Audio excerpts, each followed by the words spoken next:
বাঙ্গু বুদ্ধিজীবিতা যে আছে, এই বাঙ্গু বুদ্ধিজীবিতাকে চোখে আঙুল দিয়ে এক্সপোজ করার কাজটা ইনকিলাব মঞ্চ একটু হলেও করতে পেরেছে।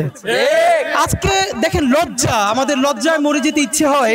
এই যে পাশে ঢাকা বিশ্ববিদ্যালয়, বাংলাদেশের ঢাকায় আপনি দেখবেন যে কোনো ঘটনা প্রমাণিত হওয়ার আগেই বাংলাদেশের কোনো মন্দিরে বা আমাদের মাইনরিটির কোনো কোথাও যদি ষড়যন্ত্রকারীর একটা টোকাও দেয়, সেটার প্রমাণ হবার আগেই 133 জন বুদ্ধিজীবী যুগলবন্দি কলাম লিখে চেপে দেন। শাহবাগে জাদুঘরের সামনে এসে একজন থেকে শুরু করে যতজন হয় তারা প্রচন্ড কথা বলেন, এবং এটা তো বলা দরকারও আমরা মনে করি যে এই যে বুদ্ধিভিত্তিক লড়াইটা তো দরকার। কিন্তু আফসোস কি দেখেন, আমরা তর্কের খাতিরে ধরেও নেই, আমরা তো আর শাহবাগী না, আমরা তো শাহবাগ তন্ত্র কায়েম করব না। আমার যে খুনি সেও যদি বিকারগ্রস্ত হয়, আমি বলতে চাই যে এটা আদালতকেই প্রমাণ করতে হবে যে সে বিকারগ্রস্ত, তার উপরে তার বিচার করতে হবে। দেখেন এই যে প্রত্যেকটা ঘটনা ঘটার সাথে গত 15-20 বছরে মন্দিরে হামলা, পূজার সময় হামলা বলার চেষ্টা করা হয়েছে, এখানের ধর্মপ্রাণ মুসলমানরা করেছে। আপনারা লিখে রাখেন, একটা মিডিয়াও আজকে বলতে পারবে না হাসিনার আমলে যতগুলো মন্দিরে হামলা করা হয়েছে, পূজার উপাসনালয়ে হামলা করা হয়েছে, বলা হয়েছে ধর্মপ্রাণ মুসলমান আব্দুল গফুর, আব্দুল করিম, আব্দুর রহিম তারা কোরআন শরীফ থেকে এসেছে মন্দিরে গিয়ে, পরবর্তী একটা তদন্ত কমিটিও এইটাকে সত্য বলে প্রমাণ করতে পারে না এবং করেও নাই। এবং এই যে সর্বশেষ পার্বত্য চট্টগ্রামে আমরা দেখলাম, যেখানে এই যে কথা বলে বাংলাদেশের পুরো মানে কি অদ্ভুত ব্যাপার, পার্বত্য চট্টগ্রামে একটা পাতা খসে পড়ার আগেই শাহবাগে এসে বলা শুরু হয়ে যাবে সেখান থেকে সেনাদেরকে সরাইতে হবে। কেন পার্বত্য চট্টগ্রাম থেকে সেনাদেরকে সরাইতে? তাহলে তোমাদের দাদাবাবু দিল্লির দিয়ে পার্বত্য চট্টগ্রাম দখল করাইতে সুবিধা হয়, এই জন্যই কি তোমরা বসে থাকো?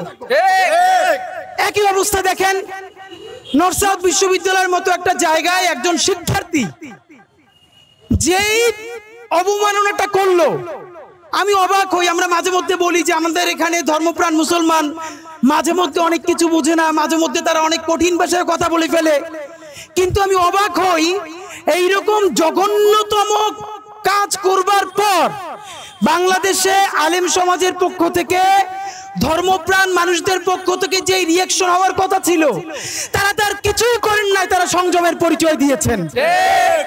এবং দেখেন ইনকিলাব মঞ্চের অবস্থাটা কি কঠিন। আমরা প্রত্যেকটা এইরকম বিপদে আগে আমাদের ধর্মপ্রাণ মুসলমানদের হাতে পায়ে ধরে বলি, ভাই প্লিজ, আলিফ ভাইকে যখন হত্যা হয়েছে প্লিজ বলেছি আল্লাহর ওয়াস্তে আপনারা সংযত থাকেন। এইরকম প্রত্যেকটা ঘটনায় বাংলাদেশের মুসলমানদেরকে আমরা সংযত থাকতে বলি।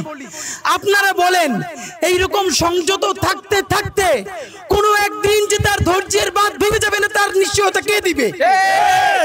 আমাদের কেউ তো কয়দিন পরে মানুষ বিশ্বাস করতে শুরু করবে না। এখন অনেকে বলে থাকেন ধৈর্য ধরা কি শুধু এখানে বাংলা মুসলমানদেরই কাজ, তাদেরই সমস্ত দায়? আপনাদেরকে একটা উত্তর দেই ভাইরা, হ্যাঁ, এই বাংলাদেশের স্বাধীনতা সার্বভৌমত্ব টিকিয়ে রাখা, এখানের ইসলাম ইনসাফ দিন থাকবে কি থাকবে না, এর সাথে বাংলাদেশের স্বাধীনতা সার্বভৌমত্বের সরাসরি প্রশ্ন জড়িত।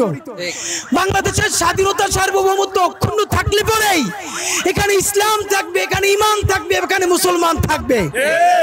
আর যদি এখানে স্বাধীনতা সার্বভৌমত্ব ধ্বংস হয়ে যায়, তাহলে বন্ধুরা আমাদের কাশ্মীর হয়ে যেতে 3 দিনের বেশি সময় লাগবে না। তাই এই রাষ্ট্র টিকিয়ে রাখার দায়িত্ব যেহেতু সবথেকে বড় দায়িত্ব মুসলমানের, সেই পরিবারের বড় ভাই হিসেবে তাকেই সব থেকে ত্যাগটা স্বীকার করতে হবে। আমাদের আর কিছু করার নাই ভাইয়েরা। আমরা যারা পরিবারের বড় সন্তান, আপনারা জানেন ওই পরিবারের অক্ষুণ্ণতা ধরে রাখার জন্য তারই বারবার ত্যাগ করতে হয়। এখানের মুসলমানরা হইল বাংলাদেশ নামক রাষ্ট্রের সব থেকে গুরুত্বপূর্ণ স্বাধীন সার্বভৌম সন্তান, সুতরাং তার বাঁচাই রাখার জন্য তারাই বারবার ত্যাগ করতে হবে। কারণ এই রাষ্ট্র যদি ধ্বংস হয়ে যায়, তাহলে অন্যদের কোনো দুঃখ নাই, তারা আনন্দই পাবে। আপনাদেরকে আর একটা কথা আজকে বলি, বাংলাদেশের মুসলমানদের একটা সমস্যা হইল তারা কথায় কথায় বলে তারা 90%, ভাই এই 90% থেকে বের হয়ে আসেন। আপনি যতদিন না পর্যন্ত বুঝবেন এই 90% বলার মধ্য দিয়েই আপনারে চাইতে ধরা হইছে, ততদিন আপনি এখানে কিছুই করতে পারবেন না। এই বাংলাদেশের 18 কোটি মানুষের মধ্যে মুসলমান পরিচয়ের মানুষেরা হলো সবথেকে বড় কালচারাল মাইনরিটি। প্রমাণ আমি আপনাকে বলি, তার বড় প্রমাণ হইল কোন মন্দিরে যদি সামান্য হামলা তো দূরের কথা, কোন ষড়যন্ত্র হয়, তাহলে বাংলাদেশের বিশ্ববিদ্যালয়ের শিক্ষক, এনজিওবাদী থেকে শুরু করে সবাই সেটার পক্ষে মুহূর্তেই রাস্তায় নামতে পারেন। কিন্তু মুসলমানের নিজের জীবনের থেকেও পবিত্র কোরআনে কারিমকে যদি লাথি মেরে নষ্ট করা হয়, তাহলে তার পক্ষে বলা তো দূরের কথা, তার ব্যাপারে একটা সামান্য শব্দের প্রতিবাদ করাকেও তারা সাম্প্রদায়িকতা মনে করেন। এইখানে মুসলমানের কোরআন কারিম ছাড়া অন্য সমস্ত ধর্মগ্রন্থগুলো হইল literature, great art, great literature. এটা বাংলাদেশের বুদ্ধিজীবীদের বইয়ের তাকে থাকতে পারবে, এটা বিশ্ব সাহিত্য কেন্দ্র থেকে শুরু করে সকল বড় বড় যেই আমাদের লাইব্রেরিগুলো আছে সেখানে থাকতে পারবে, কারণ এখানে অন্য ধর্মের স্ক্রিপ্টগুলো শুধু ধর্মগ্রন্থ না, এগুলো গ্রেট আর্ট, গ্রেট লিটারেচার।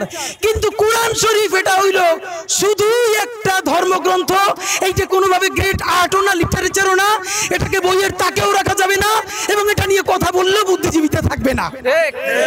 এই হলো আমাদের অবস্থা। বাংলাদেশের মুসলমান হইল 90% পপুলেশন উইথ 9% পাওয়ার। তার এই সমাজে কোনো স্টেক নাই, তার কোনো মালিকানা নাই, তার কোনো শরিকানা নাই। বন্ধুরা, একটা কথা বলে আপনাদেরকে শেষ করতে চাই। এই যে দুর্গা পূজায় কোনো ধরনের ঝামেলা করতে পারলো না দিল্লির দোসরেরা, আওয়ামী লীগের গণকারীরা, এই মাসে জুলাই সনদ বাস্তবায়নের জন্য সবথেকে গুরুত্বপূর্ণ মাস। দিল্লির দোসর, তাবেদার এবং লীগের গণকারীরা চাচ্ছে যে কোনো ধরনের সাম্প্রদায়িক উস্কানি দিয়ে হোক অথবা অশান্তি তৈরি করে হোক, বাংলাদেশে অতি দ্রুত একটা সহিংস পরিস্থিতি তারা ঘটাতে চায়, যার মাধ্যমে জুলাই সনদকে ব্যাহত করে বাংলাদেশের স্থিতিশীলতা নষ্ট করে দেওয়া যায়। এর চূড়ান্ত প্রমাণ তারা পার্বত্য চট্টগ্রামে চেষ্টা করেছিল। আপনারা দেখেছেন, স্বরাষ্ট্র উপদেষ্টা পর্যন্ত বলেছে পার্বত্য চট্টগ্রামের অবৈধ অস্ত্রগুলো আমাদের প্রতিবেশীর সীমান্ত থেকে এসেছে। বাংলাদেশের দেশপ্রেমিক মানুষদের সহযোগিতায়, আল্লাহ তাআলার অশেষ রহমতে সেই ষড়যন্ত্র আমরা সবাই মিলে মোকাবেলা করেছি। বন্ধুরা, এবার শুরু হবে। আজকে দেখবেন কেউ কোরআন শরীফ পায়ে মারাচ্ছে, কালকে দেখবেন কোরআন শরীফ পুড়িয়ে দিচ্ছে। এখন আমাদের একটা কথা, আমাদের এই লোক যদি অসুস্থ হয়, তাহলে আজকে যে কোরআন শরীফ পড়াইলো, আগামীকালকে যে সে আবার পড়াবে না বা পারাবে না, তার নিশ্চয়তা কি আপনি আমাকে বলেন? সে যদি অসুস্থ হয়, তাহলে সে হয়তো মানসিক হাসপাতালে থাকবে, পাগলাগারদে থাকবে, অথবা সে ট্রিটমেন্টে থাকবে।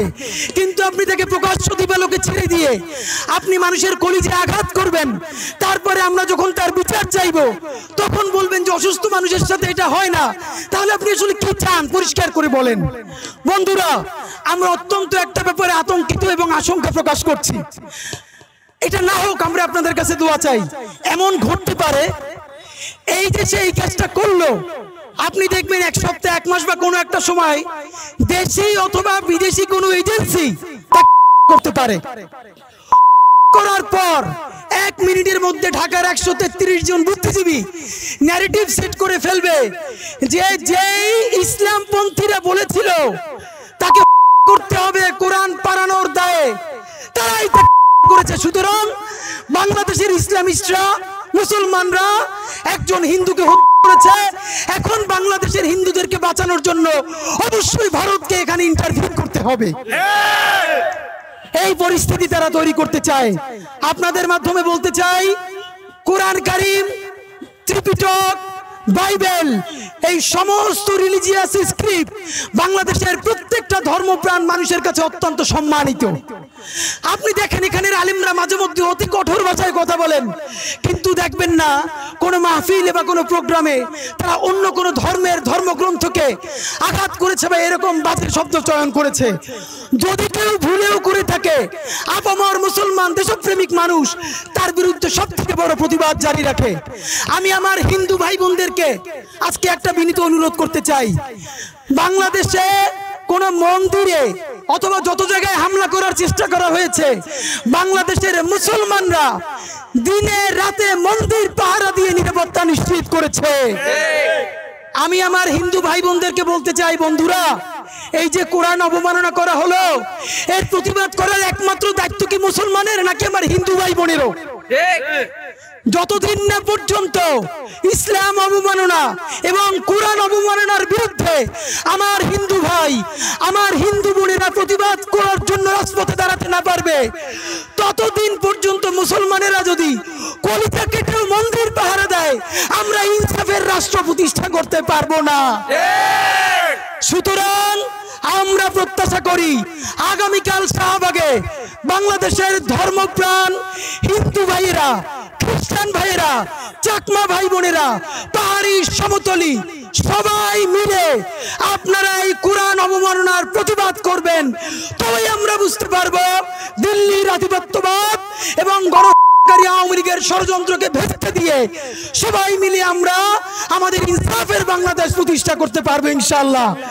বন্ধুরা, আপনাদেরকে চূড়ান্তভাবে বলতে চাই, এই কোরআন অবমাননাকারী যে করেছে তাকে কয়দিন অ্যারেস্ট করে তারপর ছেড়ে দিয়ে এই সব টালবাহানা চলবে না। প্রয়োজনে স্বাধীন মেডিকেল টিম গঠন করে তাদেরকে দিয়ে বলাতে হবে, সে যদি বিকারগ্রস্ত হয় তাহলে কতটুকুন বিকারগ্রস্ত, তাকে কি বাইরে ছাড়া যাবে নাকি মানসিক হসপিটালে ভর্তি করতে হবে? আর যদি ইচ্ছাকৃতভাবে পাগল সেজে সুবিধা নেওয়ার চেষ্টা করে, তাকে দৃষ্টান্তমূলক শাস্তির ব্যবস্থা করে পরবর্তী ষড়যন্ত্রকারীদের বিষ দাঁত উপড়ে ফেলে স্বাধীন সার্বভৌম ধর্মপ্রাণ বাংলাদেশের ইনসাফের বাংলাদেশ প্রতিষ্ঠা করতে হবে। বাংলাদেশ জিন্দাবাদ, ইনকিলাব জিন্দাবাদ।